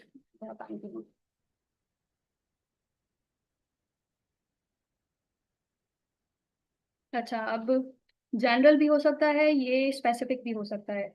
अगर मैं बोलती हूँ कि फलां बंदा है, मैं उसको मेंशन करती हूँ जॉन, ठीक है, I will sell my car to John for 5,000। ठीक है, मैं ये जॉन को कहती हूँ कि I am offering this car for 5,000 dirhams. ठीक है, तुम्हें अगर खरीदनी है तो तुम बताओ। ये क्या होगा, स्पेसिफिक ऑफर होगा, क्योंकि I am referring to a specific person. मैं एक स्पेसिफिक पर्सन को मैं ये ऑफर कर रही हूँ। ठीक है। उसके अलावा ये भी हो सकता है कि ऑफर जो है वो मैं जनरली एक ऑफर टू द पब्लिक। इसमें एक, I should have mentioned this case here, लेकिन आप ये लिख लें अपने पास। ये एक बेंचमार्क केस है, Carlill versus Carbolic Smoke ball. ये एक केस जो है ना वो इसमें आता है, मतलब आपने जरूर इसको मेंशन करना है इसमें। Carlill, CARLIL versus Carbolic Smoke ball. ठीक है। ये जब इंटरनेट पे ही सर्च करेंगे ना तो उसकी डिटेल्स आ जाएंगी। तो इसमें क्या था कि कार्बोलिक स्मोक बॉल जो है एक कंपनी ने एडवर्टाइज किया कि वो 100 पाउंड्स देंगी उस ऐसे बंदे को जो स्मोक बॉल यूज करे एज डायरेक्टेड और फिर भी उसको फ्लू हो जाए।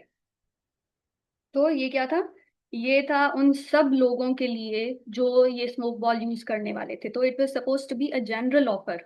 ठीक है, ये जनरल ऑफर था, एक बंदे को नहीं था, सबको था कि भाई जो भी यूज करे, जो भी यूज करेगा स्मोक बॉल, तो ये सब उन सब के लिए है ऑफर।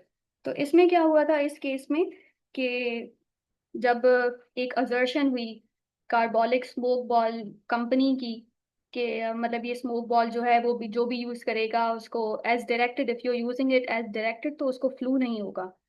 मिसेस कार्लिल जैसे होता है उधर बाहर, मिसेस कार्लिल ने ये यूज की चीज, स्मोक बॉल, और एज डायरेक्टेड जैसे उसमें लिखा हुआ था, इंस्ट्रक्शंस थी वैसे ही यूज की, लेकिन फिर भी उसको फ्लू हो गया। उसने क्या किया, उसने केस कर दिया कि मुझे अब 100 पाउंड्स चाहिए। तो कंपनी ने रिफ्यूज कर दिया। कंपनी ने कहा कि नहीं, मतलब ये तो हमने सिर्फ एक एडवर्टाइजमेंट स्टंट किया था, और ये ऐसे ही मतलब सबको ऑफर नहीं होता, जनरल को, जनरली मतलब लोगों को नहीं होता ऑफर। कंपनी ने रूल किया in favour of Mrs Carlill कि नहीं, जनरल ऑफर्स भी होती हैं तो द जनरल पब्लिक। ठीक है, तो ये इसमें एक बेंचमार्किंग का केस आ गया। अच्छा, तीसरी इसकी कैटेगरी क्या आती है? It is communicated to the offeree before finalisation of contract. मतलब पहले बताना है। जैसे कॉन्ट्रैक्ट एक होता है ना, साइलेंट रिवॉर्ड एक होता है, it is suppose to be communicated to the offeree before finalisation. Offeree कौन होता है? जिसको ऑफर कर रहे हैं। ऑफरर कौन होता है? जो ऑफर करता है। तो ए पोस्ट करता है, A post for rewarding 100 to anyone who finds her missing dog. B को मिल जाता है डॉग, और वो ए को दे देता है without knowledge of the reward. ठीक है, तो उसको तो पता ही नहीं है कि ए ने ऐसी कोई ऑफर की थी। तो ये क्या है? ये मतलब वो जो है ना, बी जो है वो इसको ए को सू नहीं कर सकता अगर वो उसको रिवॉर्ड नहीं देती, क्योंकि जो ऑफर है it is suppose to be communicated to the offeree before finalisation of contract. मैं उसको पता तो हो कि ये इस चीज का ना, इस चीज का एक रिवॉर्ड है। वो तो उसको बस वो डॉग मिला बंदे को, और वो जाता है उसके ओनर को दे देता है। ठीक है, उसको बाद में पता चलता है कि अरे इस पे तो रिवॉर्ड उसने रखा हुआ था, तो वो जाता है ए के पास कि मुझे अब रिवॉर्ड दो। तो यहाँ पे वो नहीं मतलब ना बाइंड कर सकता ए को कि मुझे रिवॉर्ड दो, क्योंकि यहाँ पे ऑफर जो है it is suppose to be communicated to the offeree before finalisation of contract. सही है, तो इट्स ऑल अबाउट ऑफर। अच्छा, इसमें ये एक एमसीक्यू आ सकता है कि an advertisement for sale of goods by auction, ये इनविटेशन टू ट्रीट होता है, ये कभी भी ऑफर नहीं होता। जो ऑक्शन में होता है ना, वो इनविटेशन होती है, वो ऑफर नहीं होता। तो ये एमसीक्यू में आ सकता है, ये आपको मेंशन मतलब ये आपको याद होना चाहिए। फिर है lapse and revocation of offer. Offer जो है वो खत्म कैसे होती है? अगर ऑफर ही खत्म हो जाएगी तो कॉन्ट्रैक्ट नहीं बनेगा, जाहिर है। अच्छा, अब इसमें पहली जो कैटेगरी इसकी आती है, इट्स आफ्टर स्टिपुलेटेड और रीजनेबल टाइम। स्टिपुलेटेड टाइम का मतलब क्या होता है? कि जो उसने एक्सप्लिसिटली मेंशन किया कि मतलब ये टाइम है, ये जो चीज है, this offer is open for 5 days. तो उसने एक मेंशन कर दिया कि ये इतने दिनों के लिए ही होगा। इसके बाद अगर कोई आता है कि मैं तुम्हारा ऑफर एक्सेप्ट करता हूँ, तो वो ऑफर जो है वो तो लैप्स हो गई, वो तो रिवोक हो गया। तो he will have to make a different offer, या ये कॉन्ट्रैक्ट नहीं बनेगा। अगर वो आता भी है ना, जैसे 5 डेज का उसने ग्रेस टाइम दिया कि भाई ऑफर मैं कर रहा हूँ ये चीज, और 5 days, within 5 days you have to respond. अगर 6th डे पे कोई आता है कि मैं तुम्हारा ऑफर जो है वो एक्सेप्ट करता हूँ, तो वो जो बंदा है ना, जिसने जो ऑफरर है, वो मना कर सकता है कि वो जो ऑफर है वो खत्म हो गई है, लैप्स हो गई है। या रीजनेबल टाइम। अब रीजनेबल टाइम में क्या होता है कि जो भी मतलब जैसे समझें कि 1 या 2 सालों के बाद कोई आता है कि भाई तुमने फलां डेट पे एक ऑफर की थी, तो जाहिर है वो तो कॉमन सेंस है यहाँ पे। थोड़ा फिर ऐसे भी मतलब दिमाग चलाना पड़ता है। रीजनेबल टाइम है, जैसे जाहिर है एक ऑफर है जिस जो लैप्स हो गई है, रीजनेबल टाइम क्रॉस हो गया है, तो उसके बाद वो ऑफर जो है वो खत्म हो जाएगी। दूसरा क्या आता है? It is not accepted in the prescribed और यूजुअल मोड। जैसे एक एग्जाम्पल है, एक कंपनी है, उसने कहा कि ये जो चीज़ है अगर किसी ने खरीदनी है तो मतलब वो ऑफर करता है बाय पोस्ट। ठीक है, it's suppose to be by post. अगर वो प्रिस्क्राइब्ड उस मोड में नहीं होता तो फिर क्या होगा? ऑफर खत्म हो जाएगा। मतलब एक ऑफर हो गई, उन्होंने कहा कि ना you are suppose to respond by post, और आपने नहीं की बाय पोस्ट, क्या होगा? लैप्स हो जाएगा, रिवोक हो जाएगा ऑफर। रिजेक्शन एक्सप्रेस हो या इम्प्लाइड हो। आपने किसी को मतलब कपड़े खरीदने जाते हैं आप लोग, ठीक है। तो बंदा, वो जो शॉपकीपर होता है, वो कहता है ये कपड़ा जो है ना, ये 500 रुपीज का मैं आपको दूंगा, ठीक है। उसने एक ऑफर की। आप गए, आपने कहा कि नहीं नहीं, ये 500 तो बहुत एक्सपेंसिव है। क्या हो गया? एक्सप्रेस रिजेक्शन हो गई। आपने ये एक्सप्रेस कर लिया कि नहीं, ये तो मुझे चाहिए ही नहीं। क्या होगा? ऑफर खत्म हो जाएगी, ऑफर लैप्स हो जाएगा। इम्प्लाइड रिजेक्शन क्या होती है कि वो आपको कहता है कि मैं आपको ना 500 में ये दूंगा। आप कहते हैं कि नहीं नहीं, मुझे 400 का दे दें। आप मुझे 400 का देंगे। इससे क्या होगा? वो जो पहली वाली ऑफर है ना, वो खत्म हो जाएगी। अब आपने दूसरी ऑफर की है, काउंटर ऑफर की है। जब काउंटर ऑफर होता है ना, तो इसको इम्प्लाइड रिजेक्शन कहते हैं कि नहीं नहीं, मुझे तो 400 में तुम दोगे, मतलब ऐसे, ठीक है। अच्छा, यहाँ कंडीशनल एक्सेप्टेंस हो गई। कंडीशनल एक्सेप्टेंस का क्या मतलब है कि जैसे 500 का, अच्छा तुम मुझे ये दे दो, और उसके अलावा ना ये भी तुम इसी प्राइस में मुझे दूसरी चीज ये भी दे दो। क्या हो गई? अगर तुम ये दोगे ना, फिर ही मैं ये 500 में तुम्हें दूंगी इन कपड़ों का। क्या हो गई? कंडीशनल। कंडीशनल एक्सेप्टेंस होगी तो this is going to be implied rejection, ठीक है। तो इससे क्या होगा? ऑफर जो है वो लैप्स हो जाएगा, रिवोक हो जाएगा। अच्छा, इसमें एक केस आता है हाइड वर्सेस रेंच का। जो रेंच है, उसने ऑफर किया कि मतलब मैं अपनी फार्म जो है वो एच को सेल करूंगा फॉर 1000 पाउंड्स। एच ने कहा कि नहीं, मुझे 950 में दे दो। जो डब्ल्यू मतलब जो रेंच है, उसने रिजेक्ट कर दिया। अच्छा, उसके बाद क्या कहता है कि इसने कहा कि नहीं नहीं, 950 तो बहुत कम है। तो फिर क्या कहता है हाइट कि अच्छा चलो सही है, मैं तुम्हारी जो 1000 पाउंड्स वाली ऑफर थी वो मैं एक्सेप्ट करता हूँ। अब इसके काउंटर ऑफर के बाद वो पहला वाला ऑफर लैप्स हो जाता है, रिवोक हो जाता है। अब दूसरी ऑफर जो है वो किसने की है? हाइड ने की है, बाय सेइंग कि चलो सही है, मतलब 950 में दे दो, ऐसे। सही है, तो काउंटर ऑफर हो गया, तो ये ऑफर जो है वो खत्म हो गई। अब दूसरा इसमें आ जाता है एक्सप्रेस या implied rejection, non fulfilment of a condition precedent to acceptance. अगर आपने कोई ऐसी रिक्वायरमेंट सेट की है कि ये तो चीज होनी चाहिए पहले, मतलब एक्सेप्टेंस से पहले, ये चीज तो ये कंडीशन तो फुलफिल होनी चाहिए। अगर ये कंडीशन फुलफिल नहीं होगी तो क्या होगा? ऑफर जो है वो लैप्स हो जाएगा। जैसे एक एग्जांपल दूंगी तो क्लियर हो जाएगा। अब there was a requirement set by offeror, सही है। कंपनी एक जॉब ऑफर करती है, कहती है कि मैं ये वाली पोजीशन ऑफ अकाउंट मैनेजर मैं आपको देता हूँ। कंपनी कहती है ठीक है, at a salary of 10,000। Clause क्या आ जाता है? Conditional upon you successfully passing a background check. अब उसने क्या किया, उन्होंने, कंपनी ने एक जॉब ऑफर तो की है, लेकिन एक कंडीशन भी वहां पे ऐड करती है कि ये कंडीशन नहीं होगी तो ऑफर ही खत्म हो जाएगी।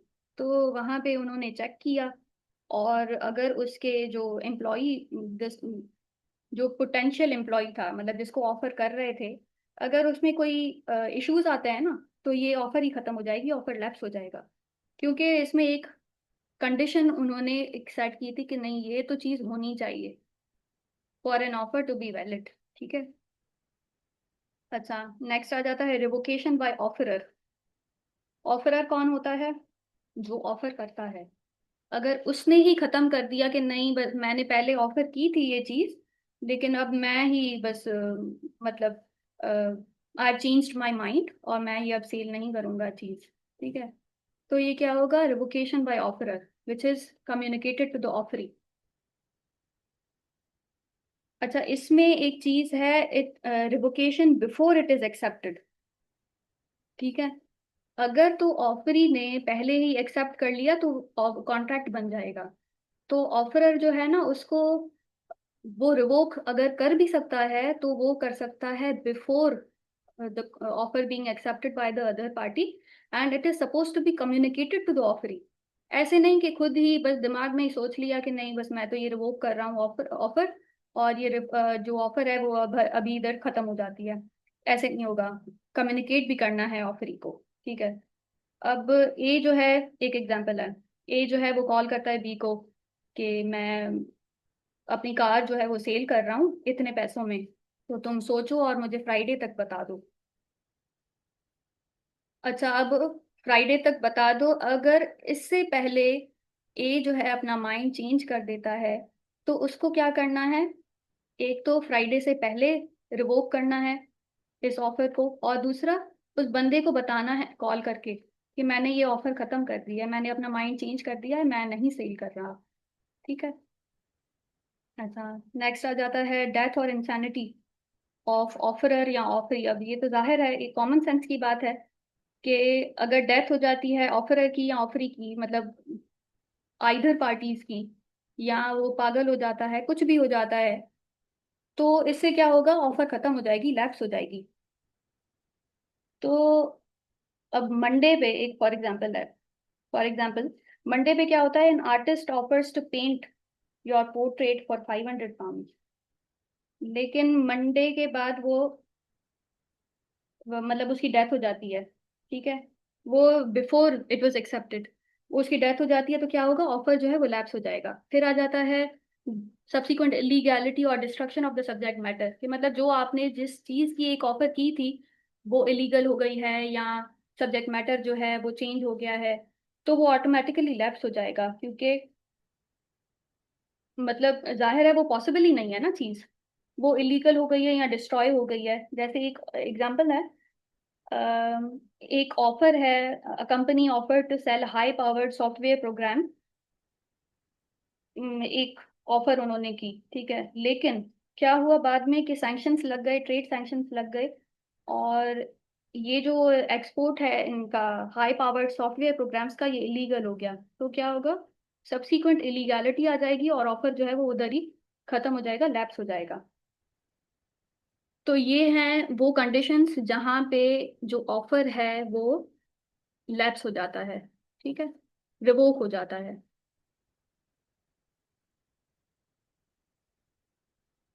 अच्छा, अब आ जाती है दूसरी चीज, rules of a valid acceptance.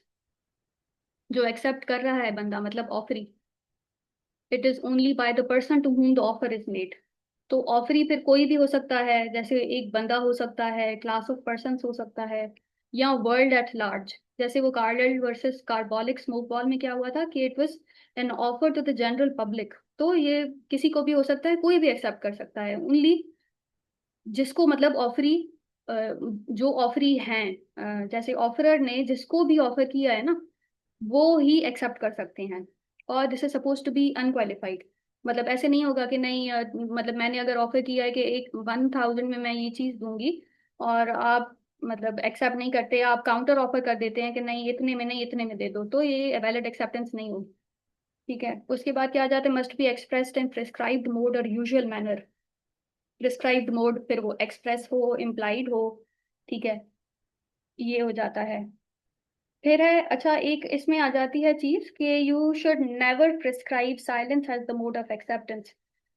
आपने एक मैसेज कर दिया कि ना, अगर मुझे कोई रिप्लाई नहीं आता तो मैं इसको एक्सेप्टेंस समझूंगा, तो ये कभी भी नहीं होता वैलिड एक्सेप्टेंस में, इसके रूल्स में ही नहीं आती ये चीज। और ऐसे भी नहीं होगा कि मतलब ना, एक मेंटल एक्सेप्टेंस हो गई कि आपने लेटर ऑफ एक्सेप्टेंस तो लिख लिया कि हाँ हाँ मुझे ये ऑफर जो है वो मंजूर है, मैं इस चीज़ को मतलब अग्री कर रहा हूँ, आपके ऑफर को मैं एक्सेप्ट कर रहा हूँ, और आपने एक लेटर भी बनाया उसका, लेकिन अपने पास ही रख दिया, तो जब तक वो उसको कम्युनिकेट नहीं करेंगे आप, वो चीज़ जो है वो मतलब फजूल है, वो वैलिड एक्सेप्टेंस नहीं होगी। अच्छा, it is communicated bye acceptor और हिज ऑथराइज्ड पर्सन। जिसको बोला है, जिस जिसको हमने ऑफर किया है, वो ही एक्सेप्ट कर सकते हैं, या उनका कोई ऑथराइज्ड बंदा हो। अच्छा, फिर है given with in reasonable time. अब या तो उसने एक्सेप्टेंस जो है वो मेंशन किया होगा, कोई प्रिस्क्राइब टाइम होगा या रीजनेबल टाइम होगा, and it should succeed the offer not preceded it. इसका क्या मतलब है कि ना, जो ऑफर से पहले ये एक्सेप्टेंस नहीं हो सकती, बाद में ही होगी। मतलब आप समझ रहे हैं कि it is communicated, it is suppose to be communicated after the offer be made. ठीक है, अब must succeed the offer not preceded, अगर उससे पहले आ जाती है ना ये चीज, तो ये वैलिड एक्सेप्टेंस नहीं होगी। Rejected offers can be accepted if renewed.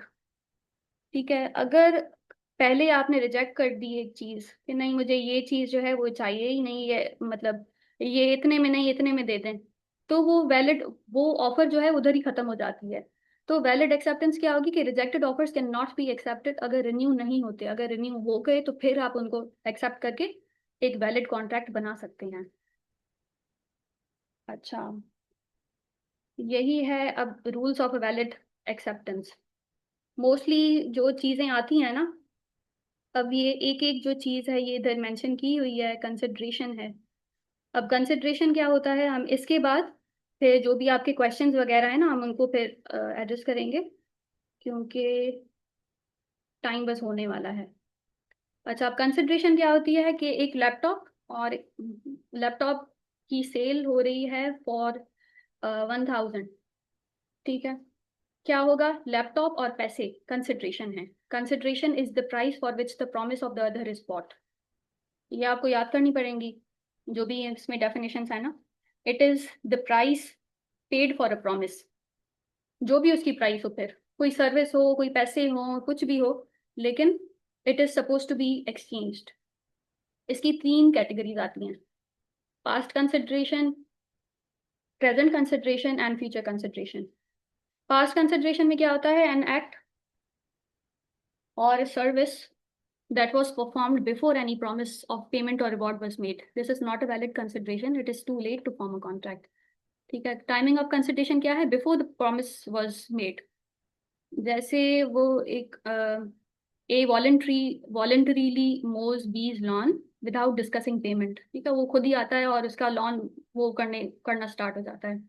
जब वो सब कुछ कर लेता है तो बी जो है जिसका लॉन होता है वो अग्री करता है, वो कहता है कि मैं तुम्हें $50 दूंगा।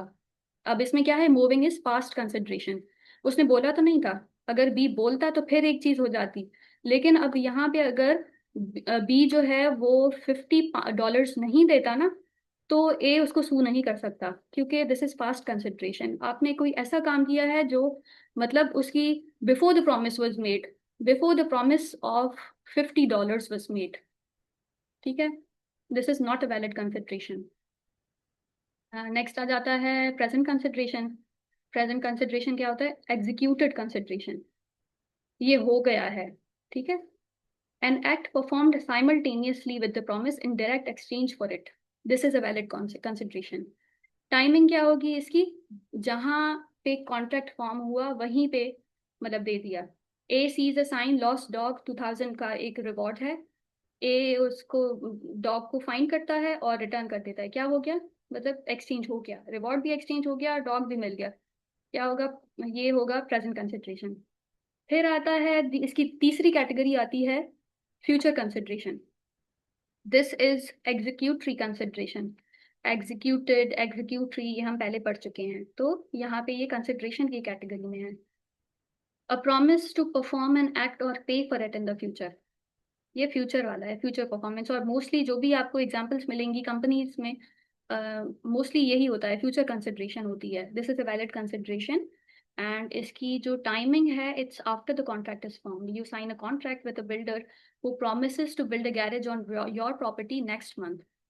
तो कुछ हुआ तो नहीं है ना, सिर्फ एक सिग्नेचर हुई है ना, ना उसने आपकी प्रॉपर्टी पे गैरेज बनाई है ना आपने उसको पेमेंट की है। तो both are future considerations making the contract binding immediately. Contract तो बन गया है, लेकिन कंसिडरेशन क्या है, फ्यूचर है, क्योंकि जो भी उसकी परफॉर्मेंसेस हैं वो आगे होनी है, फ्यूचर में होंगी। फिर वो नेक्स्ट, जैसे वो उसमें लिखा है garage on your property next month, तो नेक्स्ट मंथ फिर वो एग्जीक्यूट होगा। अभी तक for the time being it is executory. तो ये तो we are done for the day. फिलहाल जो ओरिएंटेशन है, क्योंकि ये सिर्फ ओरिएंटेशन ही है, तो मैंने इतना ही फिलहाल इसके लिए रखा है। इसके बाद फिर हम इंशाल्लाह पढ़ेंगे जो भी इसके दूसरे हैं। अभी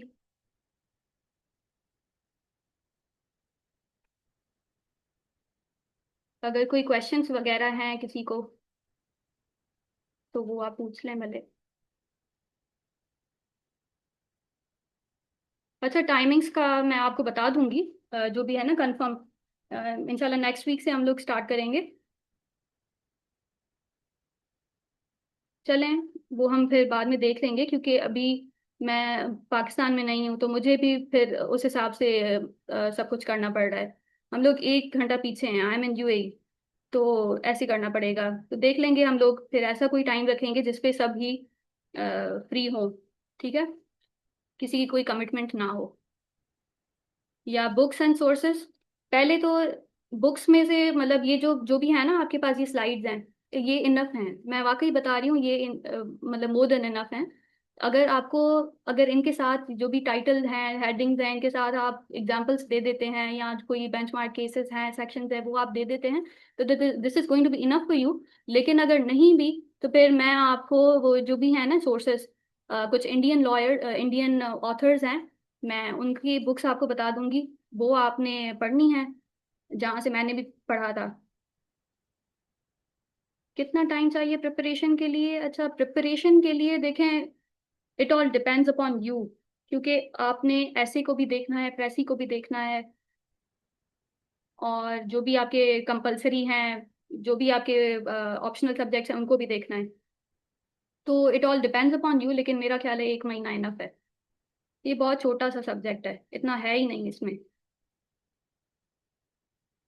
इसके अलावा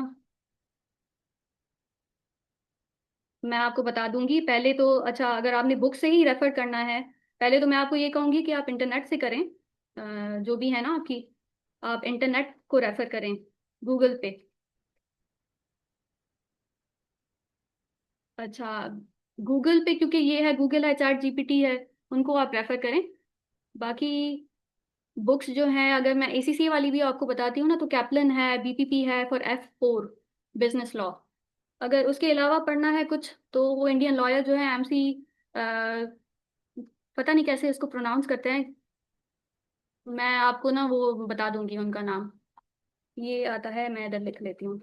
अब इनको पता नहीं कैसे इनको प्रोनाउंस करते हैं, लेकिन मैंने ये वाली बुक रेफर की थी। इसके अलावा अगर कुछ है तो आप पूछ लें।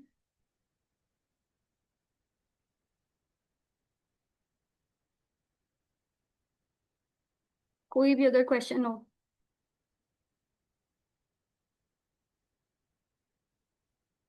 बाकी क्लासेस का हम लोग देख लेंगे।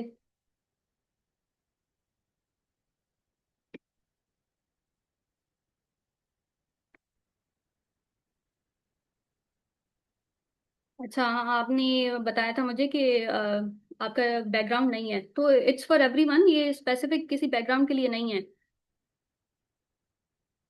मतलब हो सकता है आप ऐसे भी अगर पढ़ती हैं ना, तो ये हो जाएगा इजी आपके लिए, ये मुश्किल इतना नहीं है, रूल्स बेस्ड है, बस रूल्स याद करें, डेफिनेशंस याद करें, केसेस याद करें।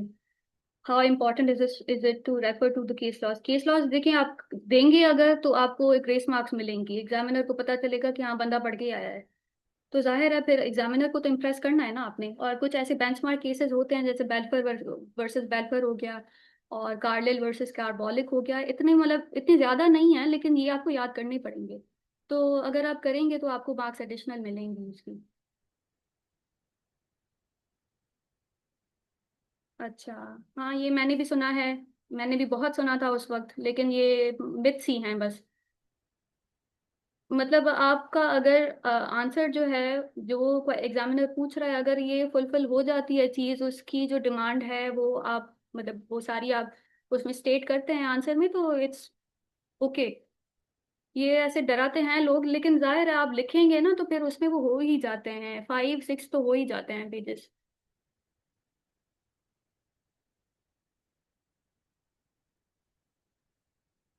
नहीं, उसका कोई ऐसी सी अगर कंप्लीट ना हो, तो फिर भी कोई इफेक्ट नहीं होता उसका।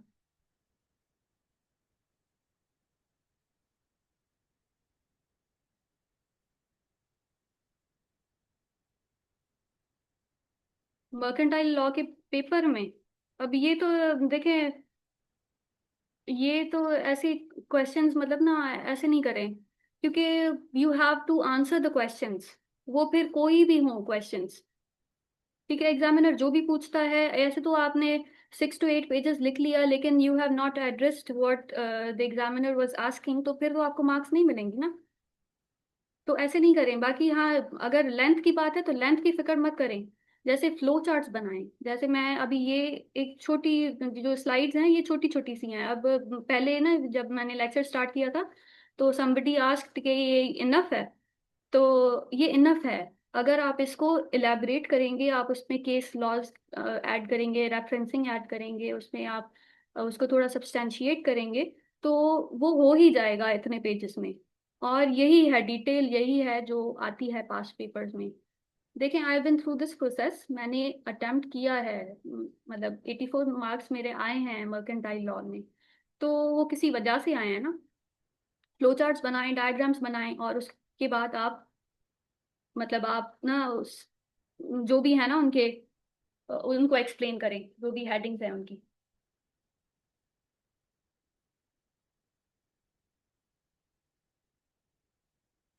और इसके अलावा अगर किसी ने कुछ पूछना है, हम इंशाल्लाह नेक्स्ट वीक से क्लासेस स्टार्ट करेंगे। तो फिर देखते हैं क्या टाइमिंग होगी। आई मेक श्योर कि वो सबके लिए कंफर्टेबल टाइमिंग हो, मेरे लिए भी हो कंफर्टेबल और आप सबके लिए भी हो। अच्छा, अब ये तो मुझे नहीं पता कि या श्योर,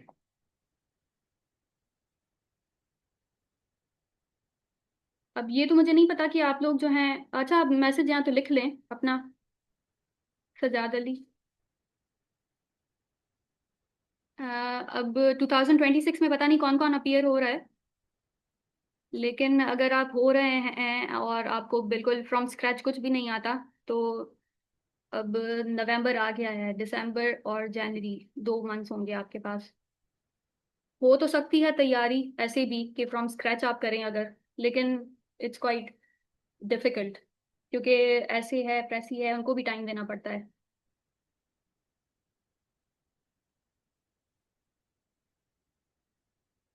जी, हाई स्कोरिंग तो है। ये इतना हाई स्कोरिंग मुझे लगता है, या ऐसा है, ये सब्जेक्ट बहुत अच्छा है। ठीक है।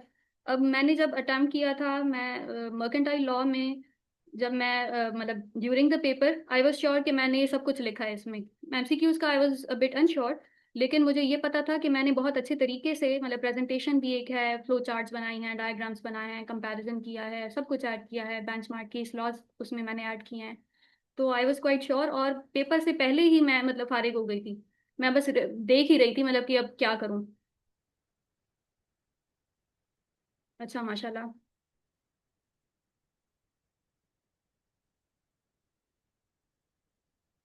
तो अच्छा, सैयद हैदर अली हैं, आपको तो फिर आइडिया होगा कि ये कितना छोटा सब्जेक्ट है। इतना मतलब ये डिफिकल्ट नहीं है। Yes, it's very easy to gain marks in this subject. Plus if you make diagrams, flow charts, tables, बहुत आसान है। बस रूल्स याद करने हैं, एक्रोनिम्स बनाएं फिर याद करने के लिए। मैं ऐसा करूंगी कि by the end of this session मैं अपनी जो हैंड रिटन नोट्स हैं मेरे पास, जो लास्ट डे पे मैंने रिवाइज किया था जहाँ से, वो मैं आपके साथ भी शेयर कर लूंगी। Yes, I suppose they are enough. देखें, कट ऑफ डेट जो है ना, वो मैं इंशाल्लाह आपको जैसे ही ये, I am not sure about the starting date के क्लासेस जो है ना, वो नेक्स्ट वीक किस डेट से स्टार्ट होंगी। लेकिन जैसे ही कुछ कंफर्म हो जाएगा, जैसे नेक्स्ट वीक एग्जैक्ट डेट पे पहली क्लास जो होगी हमारी, मैं आपको सब कुछ बता दूंगी कि कब कब हमने कौन सा टॉपिक करना है, और ये चीज़ जो है वो कब कंप्लीट हो जाएगी। I think 5 weeks would be enough, क्योंकि मैंने यही एक प्लान किया है कि पहले हम लोग टॉपिकल चलेंगे, उसके बाद वो जो आखिर में जो थे टॉपिक्स चैप्टर्स, हम उनको थोड़ा सा एक कर लेंगे थॉरोली, और फिर हम ईयरली पे फोकस करेंगे, yearly past papers.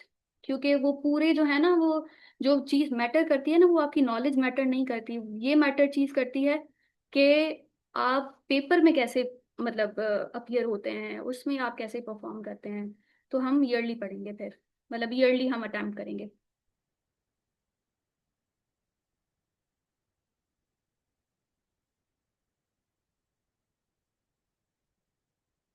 I think 1 month और 1.5 months is enough for this.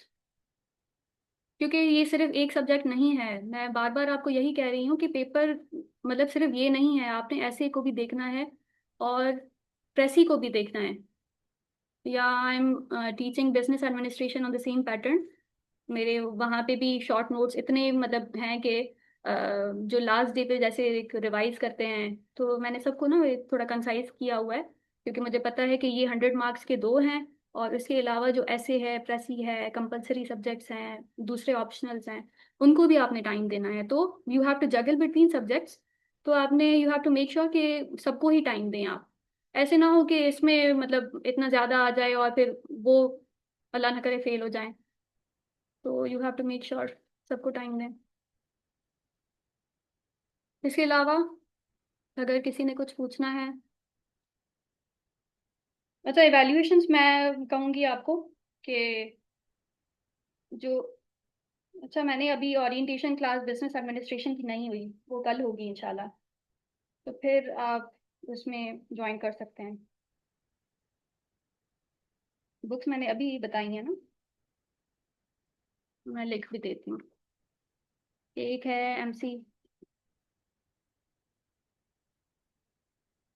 ये है एक इंडियन ऑथर है, ये उनकी बुक है। इसके अलावा ACCA PPPF4, ये आता है ACCA कैपलन F4। इसके अलावा the most important is ChatGPT।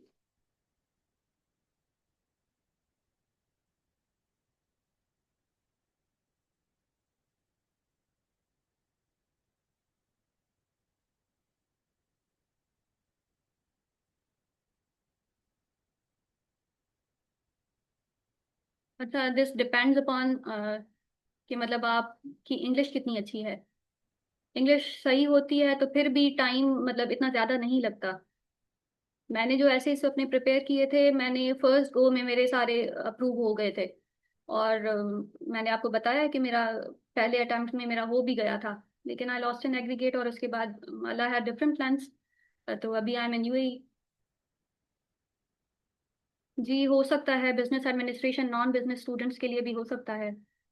पहले एक ट्रेंड चला था कि सब बिजनेस एडमिनिस्ट्रेशन ले रहे थे फ्रॉम नॉन बिजनेस बैकग्राउंड। ठीक है, और वो क्या करते थे कि रेशोज उन्होंने याद किए हुए थे। ये मैं अपनी अटेम्प्ट की आपको बात बता रही हूँ।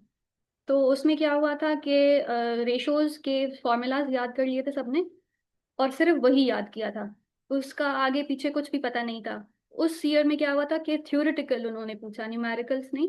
उन्होंने जो एग्जामिनर है, रेशोज जो हैं उन्होंने थ्योरेटिकल पूछे।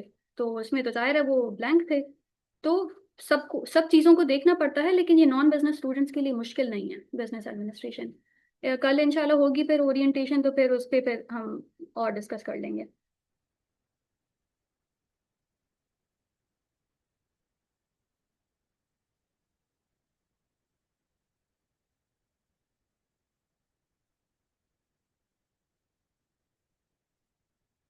अच्छा, किसी और को अगर कुछ पूछना है तो आप भले पूछ लें।